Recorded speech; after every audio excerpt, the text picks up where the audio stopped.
Hello and welcome to Playbill and the Growing Studio's Broadway Q&A. Thank you for joining us. My name is Nicole Johnson. I'm the Director of Operations at the Growing Studio. This Q&A series is brought to you by these lovely two institutions in hopes that we can help you navigate new thoughts, new forms of education, specifically around being a performer in the industry. We're really thankful, though, to be focusing today on the most important movement of our society, Black Lives Matter. And Playbill in the Growing Studio, we champion Black lives.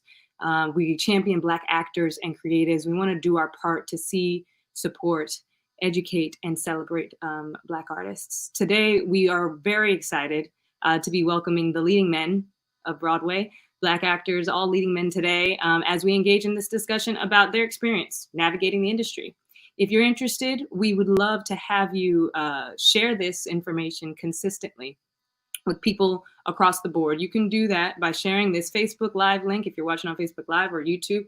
Share it on your social media platforms. Engage in the conversation. Maybe even have the same types of questions that we're asking here on the live.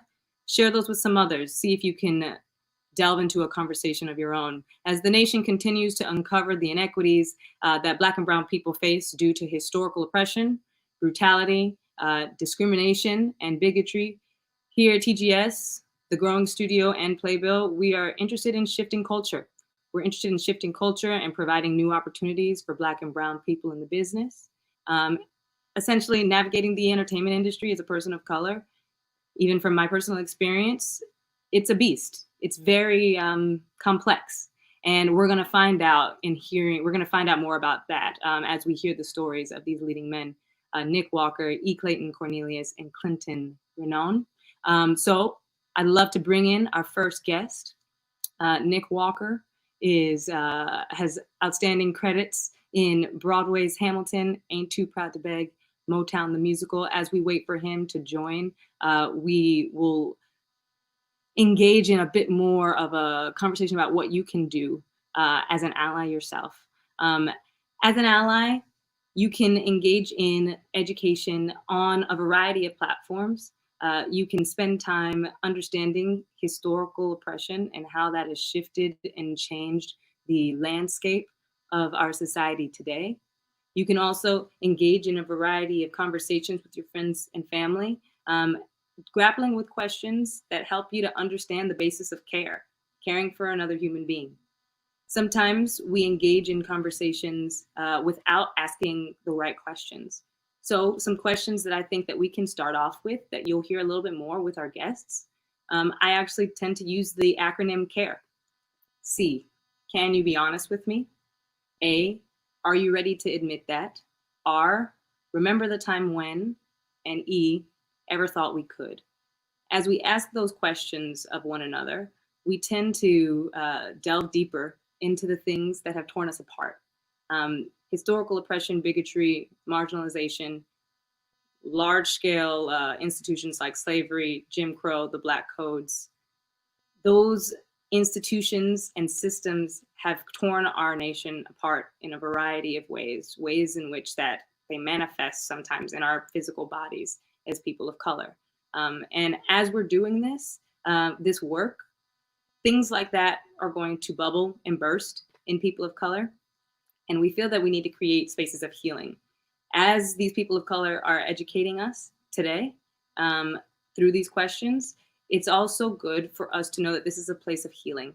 It's a place of conversation that'll be therapeutic, ideally. And in ways, I think that you'll find that this work can be done. I think we all can do this together. So I'm going to bring in our first guest, Nick Walker, Broadway credits, Hamilton, Ain't Too Proud to Beg, Motown the Musical. How you doing, Nick? Good to see you. Not bad. How are you doing? Good to see you. Good to see you. Very good to see you. And so we're just going to be talking a little bit about your identity, navigating the industry. And we can begin with that question. I know. How much time we got, bruh? Here. You know, it's first of all, I think the fact that you guys are doing this is so incredible, and I love it. I mean, you know, it's interesting for me. So I grew up in white Irish Boston. The most Black people that I had ever been around was my first cast meeting in Motown. Wow. And I mean that, I start off by saying that to say that it is very, first of all, I think here's what's hard about Broadway. I think Broadway at its core is art, but I think Broadway is also commerce.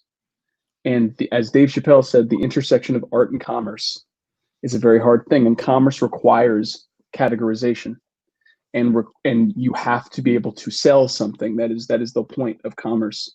Yeah. So the amount of variety that you can see, or that people who are kind of in charge of commerce trust that you can see, yeah, is sometimes limited. And for me, I feel more at home in a Martin McDonagh play than I do in some of the pieces that I've done. yeah, And yet, because of what I look like, I have to fit into a box. It's so interesting because, again, I'm not trying to, please ask away, but I was just having this conversation. So my buddy and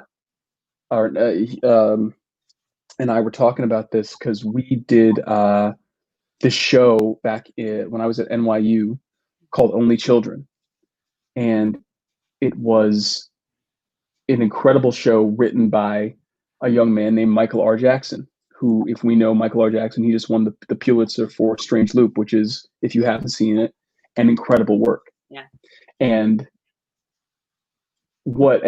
I was having this conversation with my buddy because, as much as I felt like I was so happy to have worked with this man, 10 years ago or 12 years ago now, and so happy to see his story being put out there, there was also a little bit of dread, because it was like, okay, so that's the one they chose this year. So now does my blackness have to fit his? interesting. Yeah, Because they only let so many of us in.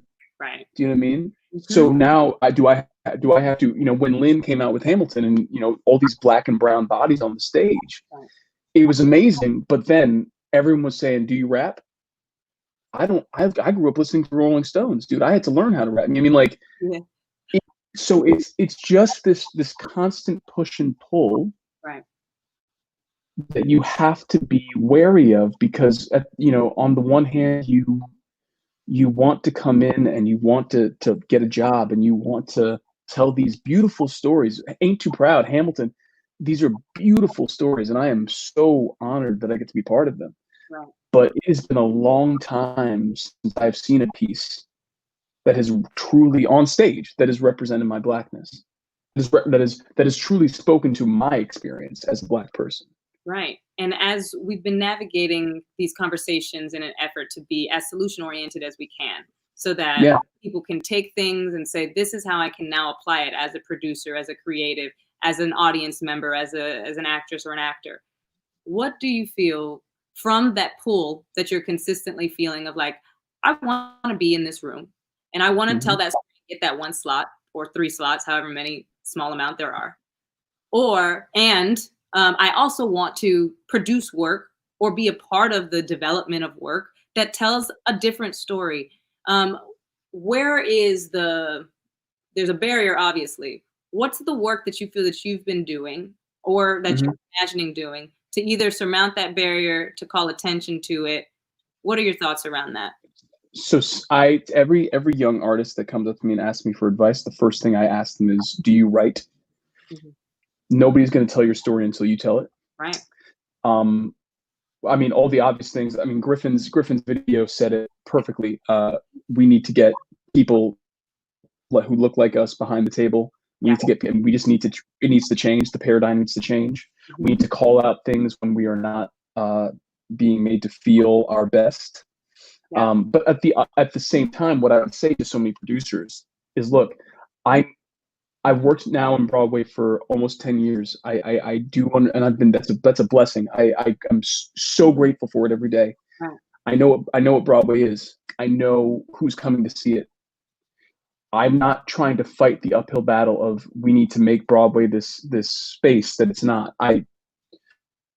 But we need to elevate the other spaces that can do the work and that can take the risk. If you are a Broadway producer or a Broadway entity and you can take the risk, take the risk. It's already a gamble. If Right. you're investing in a Broadway show, that's one of the dumbest investments you could ever make. It's you know what I mean, like it truly like it. Yep. What we do is not. It's not. It's you know. I think I've been very fortunate in that all the producers I've worked with are people who it's like they are very fortunate to have these hits, but it's not about the money for them. They're Yeah. here for the story. So if you're going to take a risk, you might as well take a risk. Right. You And might as well, yeah. I was just gonna comment on this risk. Using the word risk makes it feel Hmm. fear. People are gonna be fearful, right? Exactly. And Exactly. you'll start off by saying, it's a risk financially, but then it's a risk to tell that story. I'm Yeah. so glad you brought up Griffin because that I remember seeing I think I was 16 and I saw Witness Uganda in Hmm. on a s- in I think somewhere on 10th Avenue, and I just remember being in awe of the opportunity that this story was going somewhere. Um, and so you talk about risk in the way where it makes us think, well, it's not only a financial risk, but then that story may not, go over these audiences and et cetera, et cetera. So Hmm. using the word risk, maybe you can speak a little bit further into that. Tell us why you feel people are scared and why Oh, you're scared and thank you for noting that because I didn't, I think that's one of the things that we do as people of color, quite frankly, is we start to internalize the fear that other people have of what we do. Yeah. And it's huge. But I think it's a risk because you don't, you want to, again, I get it. I get that I've never been a Broadway producer, so I can only know what I've seen, but I do understand the thinking Hmm. that you want to hit middle of the road. You want to hit that sweet spot that gets everyone in, right? But here's a perfect example. This is a perfect example of something that could have been seen as a risk, but is not a risk.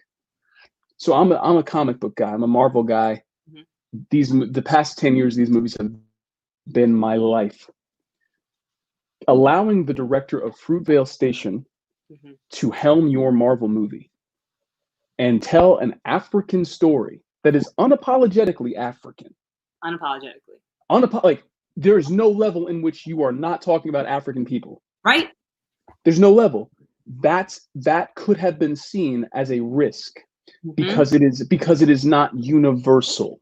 Right. However, in the specificity of Yeah. what he did, he thusly told a universal story, and Phenomenal. it connected with people around the globe, and it made us feel like we had a voice. There Right. were people who then showed up to Avengers and Infinity War and Avengers Endgame just because they knew their boy was going to be in it. Right. And how many times did you see the movie? 10. I 6. saw it. Oh, good for you.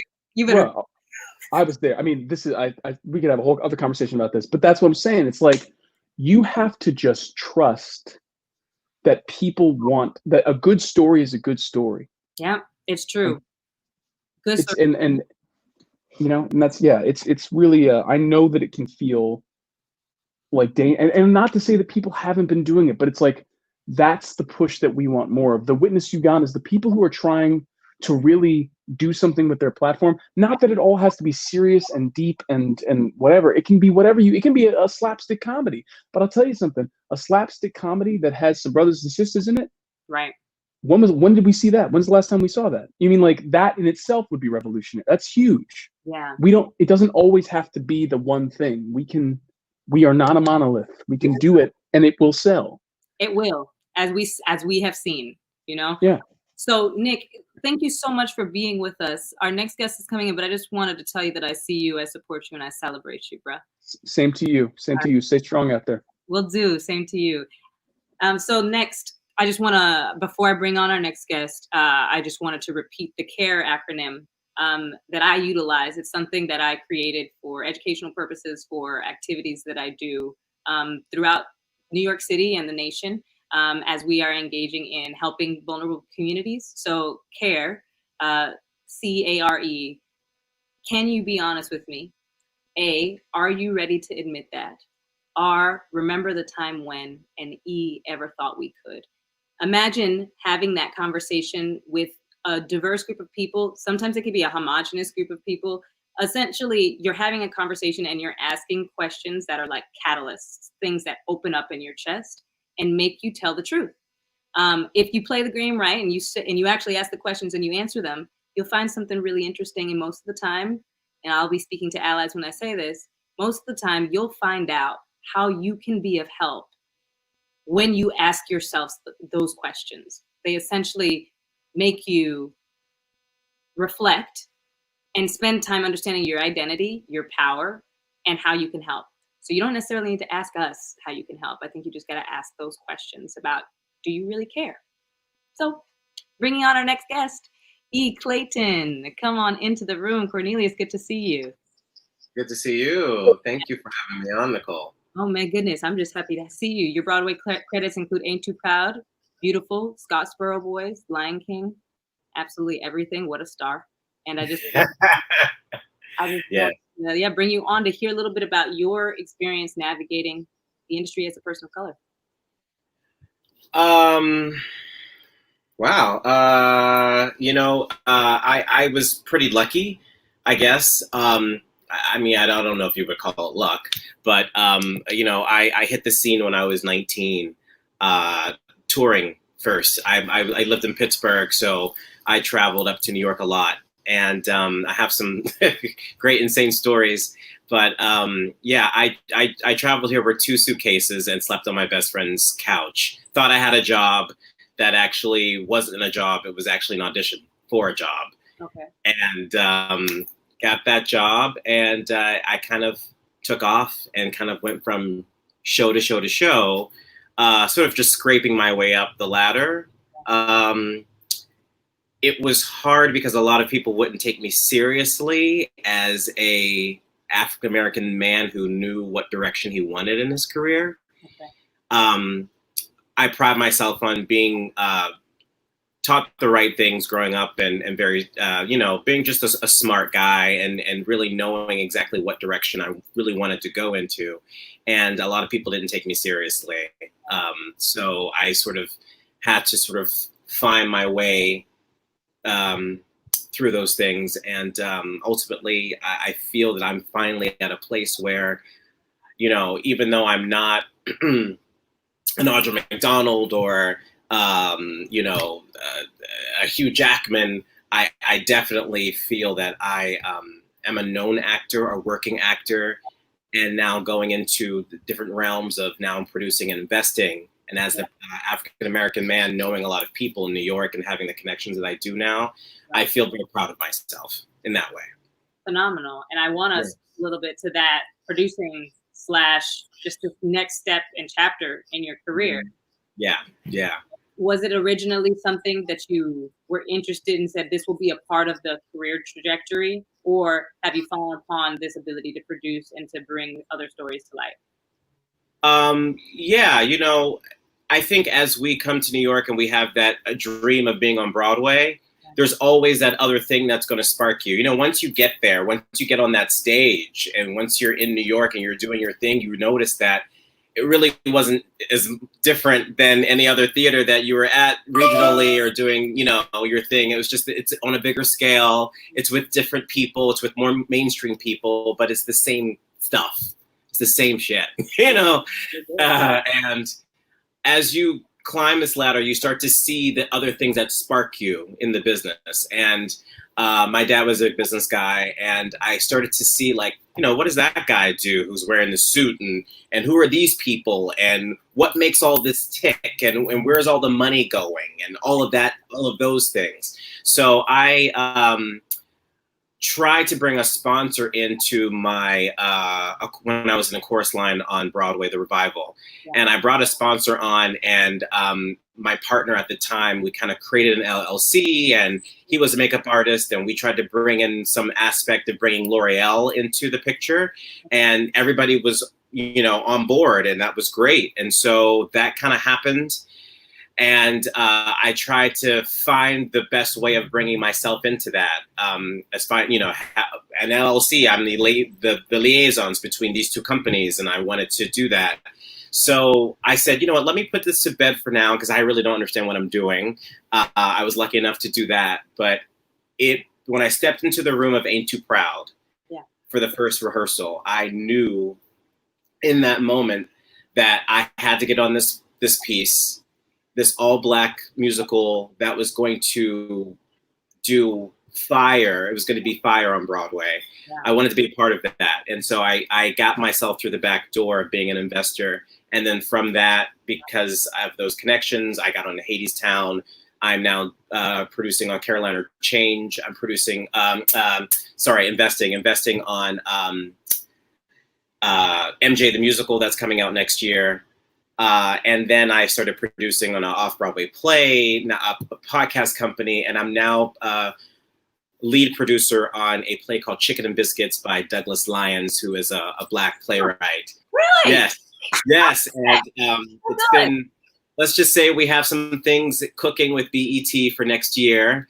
And it's been great. It's been great that I've now been able to bring my fellow colleagues and my African-American friends and help them with their stories because of what I've learned and what I'm doing, on the great white way. The deal. First off, you better work. You better work. Outstanding. Like what an amazing, you kind of unfolded so many things, not only from just like 19, trekking through, right? But then you not even ended because there's so much more, but with this huge repertoire of work, work that you are essential in, essential in such a phenomenal way. And I find it, I'm just elated because this is what we don't see, that we don't know, right? So a young, high school for me, musical theater performer, right? I'm thinking that I'm just going to get my track, my little swing dance ensemble track, because that's right. And I'm going to do that for the rest of my life. And I will always be in that spot. I was always in, and I did, right? But then that concept of but then you can ask a question and place yourself in a position that says, I can be more than that. Yes. Weirdly, we act like sometimes we can't be more than that. And that's the great white way. When really, these days, it's the great not so white way. There are a lot of different colors on this way, right? But in the seats, it's about the tenacity and the effort that you put into it to be able to cultivate that large repertoire that you just talked to us about. Would you give us a little, as we close out, would you give us a little bit of a taste of the passion and the fire needed to maintain and be sustainable in the way that you're doing now? You're jumping from I'm producing this, I'm working on this, I've created that contact here, you're juggling a lot. Would just love to hear the inside of your mind around holding all of that as a person of color, as a Black man. There are things that we have to do in this business, and I think you know this, that we have to be friends with the right people. We have to sort of not force our way sometimes through that door, but be cautious of knowing how to do it, who to be friends with, who to develop these relationships with in order to get to the places where we need to get to. There's that saying of always bring your best A game to a job and always be friends with people, because you never know where somebody else is going to go and where someone else is going to do within your job. So I have always remained friends and kept a good standing working relationships with everybody who I've come in contact with in every show that I've done.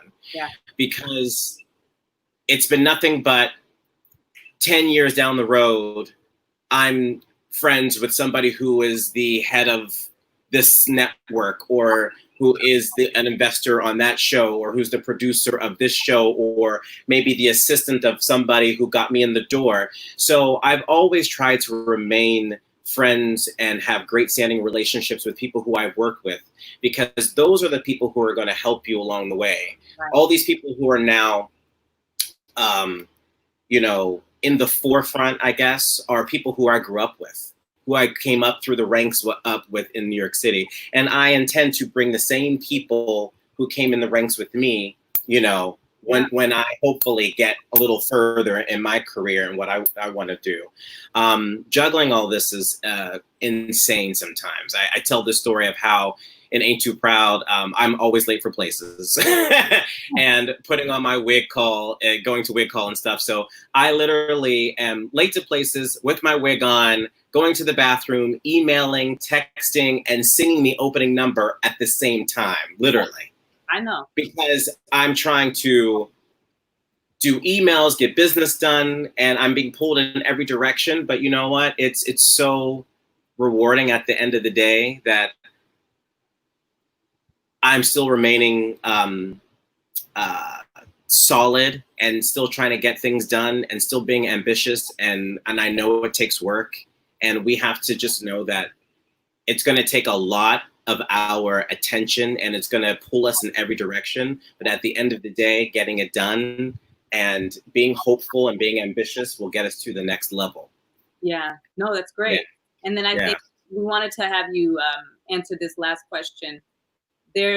While we're working extremely hard, you're getting pulled in so many ways. And sometimes it feels like you could have like a full schedule all day, every day. Yeah.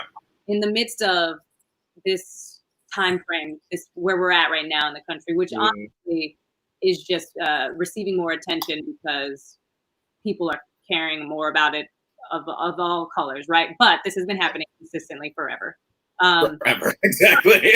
So how are you navigating that, being tough and strong and productive next to what it means with Black Lives Matter? Like, so can you answer that question of like, what does Black Lives Matter mean to you? And then how you're really navigating it while you're still doing your like full-on boss job?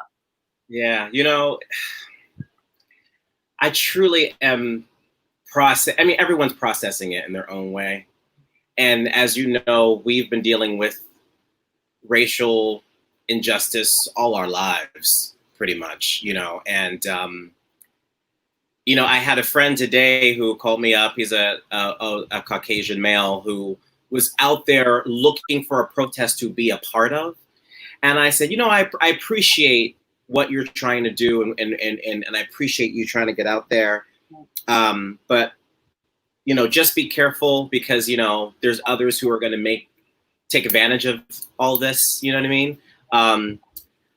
I don't know how I feel. I really don't.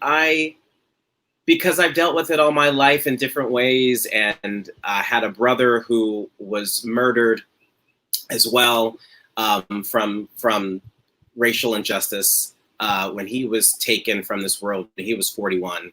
That was 15 years ago. I tell people that the way I can contribute is to live a good life and to not be part of the problem. Right. And I want to make sure that I put myself in a position where I take advantage of those people. And I think we know what we're talking about when we say that, in a way where I can use my smarts to get myself ahead to then help my people to get ahead. Yeah. And that's the only way that I know how to contribute. Right. For me is to outsmart them so that I can get my people into the better positions and working and into a better life for all of us, you know? Yeah. And I think that there's first off, to you and your family for that instance, I'm just sorry for your loss and sending you love, because this is consistent. It's not a moment for all of these families that are experiencing this. It is like a part of your identity. Yeah. And it's such a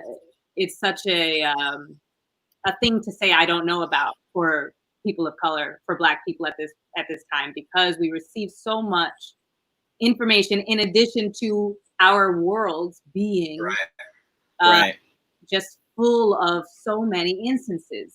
So like trauma upon trauma upon trauma. Right. And like I don't agree with what's going on necessarily, like with all the looting and stuff like that that's happening out of the protesting. Right. But I don't blame anybody for it. because it's the And I'm like, being heard. exactly. And I support too, you know. Yeah.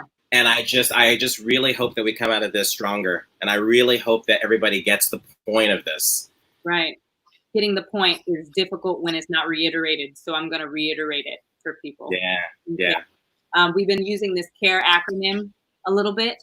Of can you be honest with me? Are you ready to admit that? Remember the time when and ever thought we could? Because at the top of this stuff, it's very much about the fearful construct of race, right? Right. That has been used to oppress people consistently. Yes. But at the bottom of it is like, can you care about another human being? And if you're not able to kind of reconcile those two things, you get into a place as an ally where you're like, I don't know what to do. I'm going to call my friend and tell them that I'm going to, I need some help understanding what I should do now. And you get a bit confused, right? Yeah. And so I understand that as we're talking about solutions, people are in that place between trying to understand race and like not actually understanding how to care. Because you can't empathize if you don't know how to care. You're not moved to action to love and embrace people because you don't really know them, because you haven't asked those deep questions of yourself. It's very complex, right? But I think that people have to ask those questions of themselves as allies to understand, am I actually fully, do I have enough knowledge and social emotional well-being, or social emotional knowledge, essentially, to be able to actually embrace someone that is navigating a difficult situation, as is the Black community right now. And then there's also what you have so beautifully exemplified in the work that people of color and Black actors and actresses and producers and creatives have to do, is despite it all, you still have to go on, do your show, be on the emails, befriend people, engage in constant self-care. You got to do it all because, as you just said, on the other end of this, we really hope that this is going to be better. Yes. And therefore, allies got to do their work and we got to do our work. Is there any solutions that you feel that you want to add as we end? No, I mean, you summed it up right there. I'll sum it up because we got to make sure. You summed it up. You're right there. You summed it up. I think that we all need to come together as humans. Yeah. Humans. Yeah. And I really hope somebody out there is listening to that. Yeah. Thank you so much, Eek Leighton. Cornelius, you're outstanding. Thank you. I see you, I support you, and I celebrate you, bro. I see you and support you as well. Thank you so much. All right. Bye-bye. All right, friends. Good conversation today. I'm very happy to be speaking with these leading men. Next up, we have Clinton Roan, Broadway regional and London credits of the Scottsboro Boys. He's been with that company since the original production. I'm going to go ahead and bring him in as he's joining. Hello. Hi, how are you? Good to see you. I'm all right. Good to see you. And I hate that I asked that question because I know I shouldn't. The how are you question, I did it yesterday too. But I'm also so just excited, like as if I could see you outside of the circumstances, that I would be able to be like, I'm excited to have this conversation with you. And excited to kind of hear more about your identity in the industry, just navigating it as a person of color. Just start us off. Give us a story. Well, I kind of had a great experience of being ushered into it because I went to an HBCU. I went to Howard University. So I was surrounded by Black excellence for 4 years. And then right after college, I booked my first show, the Scottsboro Boys, with Clay, who we just talked with a little while ago. So I kind of had that experience of being able to be around other strong, smart Black men. And then, as we all know, it was a short run. And then reality hit of what the industry really actually is. The typecasting and being told you're not this much of this, too much of that. Having to go in for roles that you know you really don't want to do, but if you complain, then your agents are going to question you about it, or people are going to say, well, why don't you want to do this? Like I remember going in for, Griffin called it out, Book of Mormon, and being like, I don't want to do this. I reluctantly went to one audition, and after that I was like, I don't want to do this. I just don't want to do it. And I kept getting questioned on it. for race reasons and for religious reasons. I was like, I just don't want to do it. Yeah. And I got to a point where I was like, I'm not going in. Don't submit me anymore. If you even try and send me the email, I'm going to delete it. Like, and it's sad that it has to get to that point where we have to put our foot down in that kind of way. But then when we do, we're kind of seen as difficult. Yeah.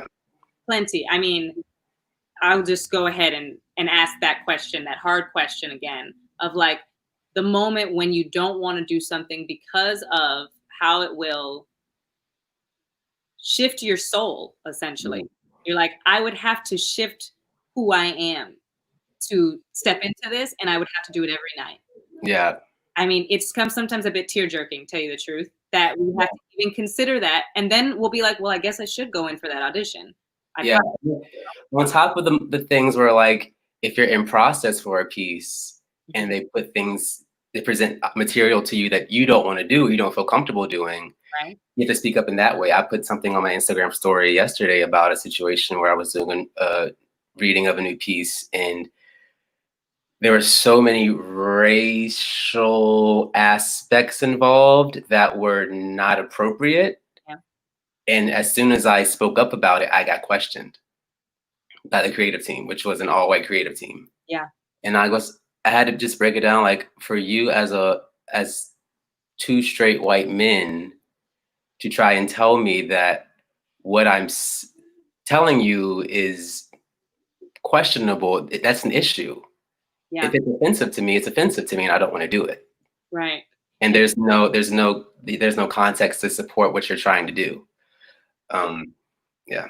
I think those bravery is kind of it's coming to me in the midst of this conversation, because many black and brown artists across the board have probably had to ask themselves that, or like had to sit in front of the mirror and think about how they're going to say these things.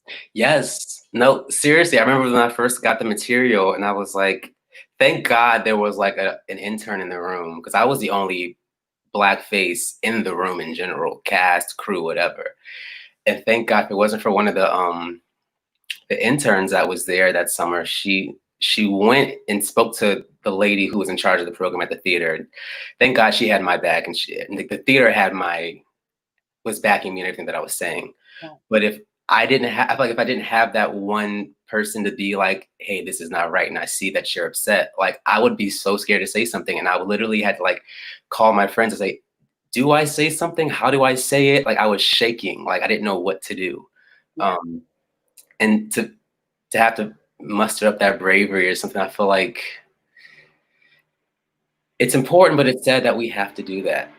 It is. And I mean, thinking about what historically that type of bravery has looked like. Yeah. Right? It can be like getting on a burning bus, or, you know, being hosed or navigating and being the first of any industry. There's a great deal of discomfort that we sometimes will experience, right? Mm-hmm. And that discomfort begins with, of course, the outside environment that we're experiencing. And then sometimes it's just the discomfort that we are just like the turmoil that we have on the inside. I want to know a little bit about your self-care. How that can be color, or as a black man and navigating the industry. I want to know more about that self-care, and how you are dealing with all of that. Right now, my self-care is, I have to be honest, little to none, because I'm so inundated with everything. As we all know, the protests and the videos are all over social media, and the minute you think you're going to get a little moment of silence, the protest is happening literally right outside your door. And you kind of want to be separated from everything for a bit, and it's hard. And now I live in LA now, like live in Hollywood, and I've been trying to like, okay, find a moment to just relax and not think about anything. But then helicopters are circling my area on the daily. Like literally, it's been nothing but helicopters since I want to say about like Thursday or Friday. Yeah. Turmoil in there, I'm sure. Yeah. Self-care for me typically comes in the form of naps. I sleep a lot, as Clay could tell you. That boy will sleep. Writing, I've been writing a lot the last 2 years, and trying to put any thoughts that I have on paper or, you know, the writing apps that are out there. Those two have been my main source of self-care. Yeah. Good. And I think that as we are, I think telling the story of the bravery and then just telling the story and just hearing you talk about like the two things that you do to maintain yourself and sustain. Yeah. I'm hoping that viewers hear the details of it and find a way to essentially empathize with the experience, because that probably has happened several times where you'll feel the trauma, go take a nap, you'll write. You'll feel the trauma, you go take a nap, you'll write. Yeah. And you just keep doing it, right? Yeah. And it's a sense of survival. I think if we don't want Black people to be experiencing that cycle, then there is an active shift that needs to happen on behalf of those who are around us in those environments, right? Yeah. So you, as we're wrapping and thinking a little bit more on the solution-oriented space after we've told such a great story, what are some solutions that you feel really need to be implemented into our landscape of the industry? And then maybe end us off with like what you think Black Lives Matter means to you. As far as the landscape, I think it's just gonna really take people actively listening. Yeah. Actively listening, and not just like hearing someone say something and then thinking it's a cute thought and then like going on with what you want to do with your own thing. You have to actively listen to people when they tell you something. On top of thinking about what you say before you say it. Oh yeah. Yeah.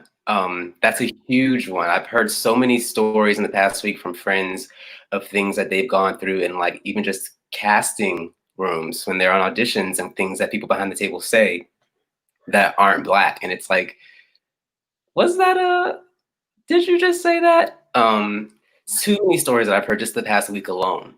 I think it's gonna take listening and thinking before you open your mouth. And what was the second question? I'm sorry. What you think Black Lives Matter means. Sometimes people need to hear it out loud with explanation. For me, Black Lives Matter means, yes, stop killing us. Like that's the main thing right now, of course. But also care about the Black life that you say that you care about so much. Actually care. There have been so many situations where I've been at certain theaters where they say Black Lives Matter, but then when something happens to the Black life is null and void. Right. Yeah. I hate to bring this into the conversation, but there was a time where I got injured in a show and the theater wanted to ship me home and I had no home to go to. They did not care. They wanted to kick me out the housing within 24 hours. Right. But you have a Black Lives Matter flag hanging outside of your theater. Right. Do you really care about the Black life? Are you really going to make sure this person is okay? Do you really? I'm doing that for you every single day. Yeah. That's my own personal situation. Clearly that upsets me, but I get it. Listen, and I'm glad that you keep bringing in the word care, because honestly, we don't dive deep into it at all. And I think if we were able to, no matter who we are, whatever color we are, we'd find out that we don't know much about what it means to care. I think we started off with Nick talking about commerce and art. And commerce will place you in a place where you do not care. Because you have a different priority. Yeah. And so I'm so happy that you just kept using that. Do you really care about the Black life? Yeah. And if that question doesn't hit you and it doesn't make you think and actively listen and put yourself not in a passive position of listening, but like, I need to like digest and then shift. Yeah. Then you may not actually care. So I find it, I really appreciate how outstanding of a story you just told us. Also, glad you went to Howard, HBCU. HU, yes. And then maybe let's just ask that one question. We got that in the chat. Someone did want to ask a little bit more about your experience at Howard. Ooh. We actually have Howard joining us on Friday for a conversation about education and understanding like the landscape as a freshman wanting to come in or apply to Howard. So I think this is a perfect opportunity for you to tell us. The best 4 years of my life. Great. I came from a predominantly conservative, let's call it racist, white environment. And going to an HBCU absolutely scared me. I'm not gonna lie. But like within like the first like week or two, I just felt so at home and just like, because I had never seen that many beautiful Black and brown bodies just walking freely. Just like everyone was so smart. My teachers were just so smart. They were just like, I love it. it was just like heaven. And I wish I could go back there every single day. I've made so many amazing friends and family being there. And another thing that I'm getting more and more passionate about since graduating is like getting funding for these HBCUs, and it's particularly their arts programs. Because I know we have a good program, but I know we could also use better facilities. And to be able to have things like that to help aid our students and getting the word out there that there's so many talented Black artists in these schools that the industry does not know about. Oh yeah. And if the industry just took the time to really dig into these like Howard and Hampton and Morgan State, all these great schools, they would be able to. I always say there should be no reason why there is a Black show on Broadway and there's not at least like 5 or 10 people from HBCU in that show. It's true. Because the talent level in the 4 years that I was there alone. Yeah. I know. And then the experience, the education, I'm sure just is like conditioning for. Yeah. It gives you I had so many honest professors. God rest his soul, Reggie Ray is the main one for me. We took all of his students under his wing, but he was that teacher that told you how the industry was, who was actually going to work, who wasn't, what people's trajectory of their career was going to be. And everything he said was absolutely right. Wow. Like everything that he said. Some things were a little off, but also if you wanted to be included in that list of people who were going to work, you had to step your game up. Oh, of course. Because my teacher in high school, she called me before I got on the interview today. She always said, the way you practice here is what you're going to take out into the real world. And thank God, if you go to college, you can practice how to change that trajectory in those 4 years. So that when you do leave, you're able to, blossom and do great things. But he called out people and people had to change. And luckily, most people changed and people are working. And if they're not working, they found their other avenues that work for them. Yeah. And it's just an outstanding experience to be able to do that within a 4-year safe space. Yes, that's another. And to just be unapologetically Black. Yeah. 4 years. And I was in Chocolate City. So it was great. I'm so happy to hear that. Yeah. So for viewers, just so you all know that we will be doing this on Friday with a representative from Howard and a lovely staff member from the Growing Studio, where we'll be engaging in a conversation to know more about that beautiful experience. It has been wonderful speaking with you. You as well. Thank you so much for this. Of course. And I'm just going to say it because people really need to embody this. I see you, I support you, I celebrate you. I want to make sure that you know that. Cool? And you. All Amen. Right. Amen. Bye-bye. Bye. All right, friends. That is the end of today's conversation. Big thanks for this platform. As Nicole Johnson, just as a Black female that has grown up loving Broadway and grew up singing too many songs that I never thought that I would be able to sing, or thinking about shows that I never thought I'd be able to be a part of. It is amazing to be able to have this conversation right now on Playbill's live feed. Thank you again to the Growing Studio for the opportunity to be your director of operations. You can follow us at Playbill on Instagram and at the Growing Studio on Instagram. You can also join us tomorrow for a wonderful live feed at 11 a.m. where we'll be having this conversation again with additional artists. It's been my pleasure. I see you, I support you, I celebrate you, and really delve deep into that concept of care, friends. It's Nicole Johnson signing out. Have a great day, friends.